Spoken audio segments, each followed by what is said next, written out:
কাগজের প্রথম পাতার ছবি হবার তার কোনো যোগ্যতাই ছিল না, না রূপ, না মেধা, না প্রতিভা।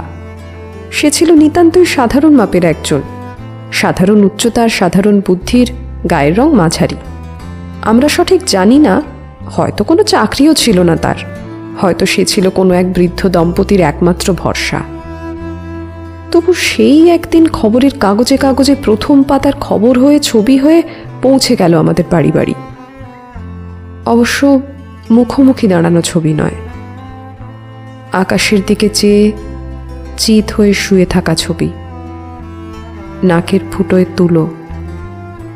তেমন কিছুই করেনি সে। পুজোর ভিড়ের মধ্যে কয়েকজন লম্পট যখন একটা মেয়েকে বিরক্ত করছিল, তখন ভিড়ের মধ্যে থেকে সে একা। যখন সবাই আপাত ঔদাসীন্যে ঘাড় ঘুরিয়ে নিয়েছিল, তখন সে একা প্রতিবাদ করেছিল, একটু বেশি সোচ্চার প্রতিবাদ। আর শুধু প্রতিবাদই নয়, প্রতিরোধ করতেও ছুটে গিয়েছিল সে। তারপর সেই সাধারণ ছেলেটা একটা অসাধারণ খবর হয়ে গেল। পুজোর ছুটির পরের প্রথম দিনের কাগজে তার ছবির দিকে তাকিয়ে আমাদের চোখ জলে ভরে আসে, ততটা তার জন্যে নয় যতটা নিজের জন্যে, নিজের ব্যর্থতা, অপমান আর লজ্জার কথা ভেবে।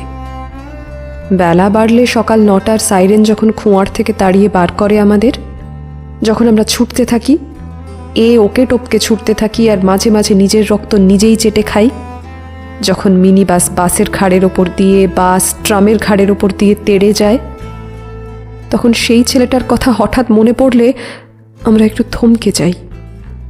গা বাঁচানোই যেখানে সভ্যতা, সেখানে ছেলেটা গিয়েছিল গা ঘামাতে। আমরা ঠিক বুঝতে পারি না একটা সাধারণ খাঁচায় কি করে ঢুকে পড়েছিল এরকম অসাধারণ সাহস, কিংবা ছেলেটা আসলে হয়তো ছিল আস্ত একটা গাড়ল।